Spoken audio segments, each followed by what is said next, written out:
Bismillahirrahmanirrahim. Assalamualaikum warahmatullahi wabarakatuh. Apa kabar Bapak dan Ibu guru semuanya dimanapun Anda berada? Mudah-mudahan kita selalu mendapatkan lindungan dari Allah Subhanahu wa Ta'ala. Dan mudah-mudahan apapun yang kita lakukan, apapun yang kita perbuat, melahirkan keberkahan. Amin ya Allah ya Rabbal Alamin. Baik, pada kesempatan kali ini saya akan membahas mengenai 6 istilah baru dalam kurikulum Merdeka tahun 2022. Dan saya pikir ini adalah menjadi kata-kata kunci dalam kurikulum Merdeka tahun 2022. Mau tidak mau kita harus akrab, kita harus mengenal istilah baru ini, karena pada tahun ajaran 2022-2023 kurikulum ini sudah mulai diterapkan, meskipun sekolah masih diberikan keleluasan untuk memilihnya. Sebelum kita membahas masalah 6 istilah baru dalam kurikulum Merdeka tahun 2022, kita akan menilik tentang definisi kurikulum Merdeka. Kurikulum Merdeka ini adalah kurikulum dengan pembelajaran intrakurikuler yang beragam, di mana konten akan lebih optimal agar peserta didik memiliki cukup waktu untuk mendalami konsep dan menguatkan kompetensi. Guru memiliki keleluasaan untuk memilih berbagai perangkat ajar, sehingga pembelajaran dapat disesuaikan dengan kebutuhan belajar dan minat peserta didik. Sementara proyek untuk menguatkan pencapaian profil pelajar Pancasila dikembangkan berdasarkan tema tertentu yang ditetapkan oleh pemerintah. Proyek tersebut tidak diarahkan untuk mencapai target capaian pembelajaran tertentu, sehingga tidak terikat pada konten mata pelajaran. Istilah baru yang pertama adalah capaian pembelajaran, dan nantinya akan disingkat dengan CP. Capaian pembelajaran ini adalah pengganti KI dan KD dalam kurikulum 2013. Adapun perbedaan antara capaian pembelajaran dan KI dan KD dalam kurikulum 2013 ini adalah dalam penulisan format capaian pembelajaran tidak ada lagi pemisahan antara segi pengetahuan, keterampilan, dan sikap seperti dalam KI dan KD kurikulum tahun 2013, melainkan satu kesatuan yang utuh. Sedangkan capaian pembelajaran ini dibagi ke dalam beberapa fase. Fase-fase tersebut adalah deskripsi yang mencakup pengetahuan, keterampilan, serta kompetensi umum. Kemudian diturunkan menjadi capaian pembelajaran menurut elemen yang dipetakan berdasarkan perkembangan siswa. Pembagian fase dalam capaian pembelajaran dapat digambarkan sebagai berikut. Fase A pada umumnya anak SD kelas 1 sampai kelas 2, fase B pada umumnya anak SD kelas 3 sampai kelas 4, fase C pada umumnya anak SD kelas 5 sampai 6, fase D pada umumnya SMP kelas 7 sampai 9, fase E pada umumnya SMP kelas 10 sampai 12. Sementara pembagian fase untuk SLB ini berdasarkan pada usia mental yang ditetapkan berdasarkan hasil asesmen.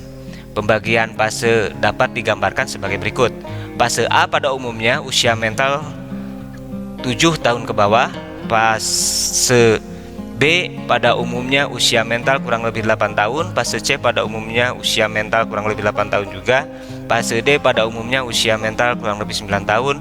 Fase E pada umumnya usia mental kurang lebih 10 tahun. Dan fase F pada umumnya usia mental kurang lebih 10 tahun. Kemudian istilah baru yang kedua adalah alur tujuan pembelajaran, atau kita singkat dengan ATP.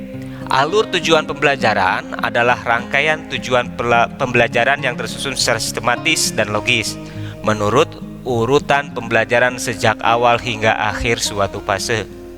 Alur tujuan pembelajaran ini memiliki fungsi yang sama dengan silabus pada kurikulum 2013, yaitu sebagai acuan perencanaan pembelajaran. ATP juga menjadi panduan guru dan siswa untuk mencapai capaian pembelajaran di akhir fase yang telah disebutkan.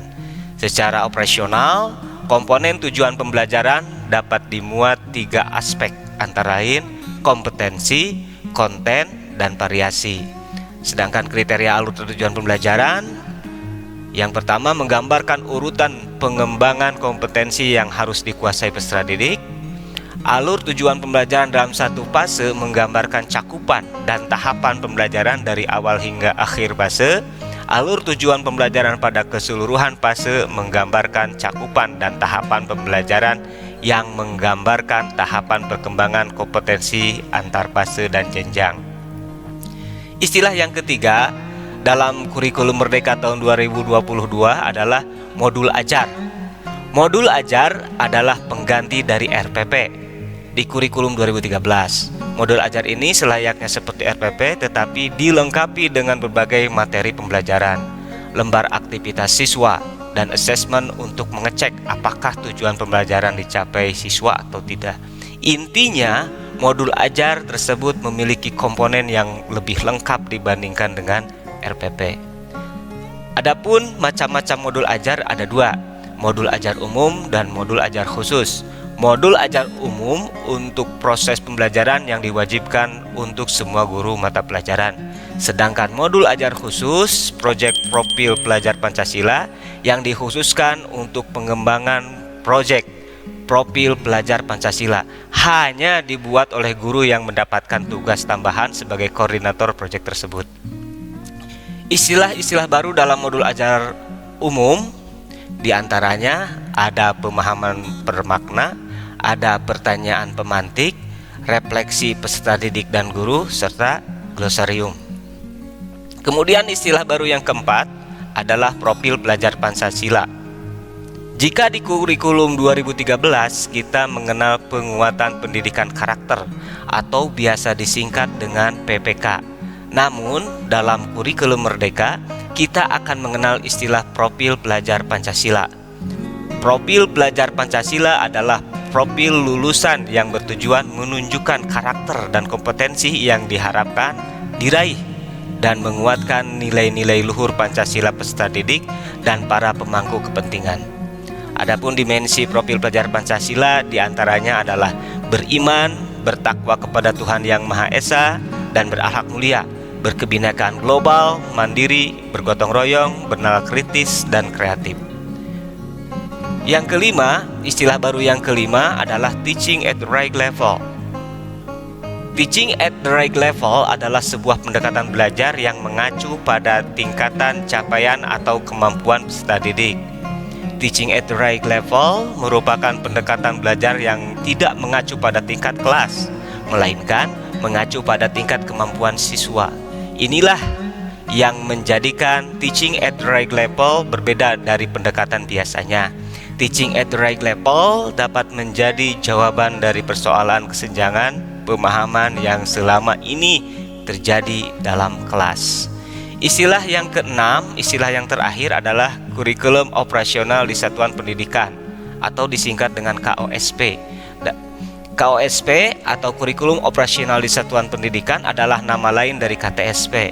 Kurikulum operasional di satuan pendidikan yaitu memuat seluruh rencana proses belajar yang diselenggarakan di satuan pendidikan sebagai pedoman seluruh penyelenggaraan pembelajaran. Untuk menjadikannya bermakna, maka kurikulum operasional di satuan pendidikan dikembangkan sesuai dengan konteks dan kebutuhan peserta didik dan satuan pendidikan. Nah, untuk lebih jelasnya bisa dibaca dan dipahami serta dianalisis dalam surat keputusan Kepala Badan Standar Kurikulum dan Asesmen Pendidikan Kementerian Pendidikan Kebudayaan Riset dan Teknologi nomor 008/H/KR/2022 tentang capaian pembelajaran pada pendidikan usia dini, jenjang pendidikan dasar dan jenjang pendidikan menengah pada kurikulum Merdeka. Terima kasih atas perhatiannya, mudah-mudahan bermanfaat. Assalamualaikum warahmatullahi wabarakatuh.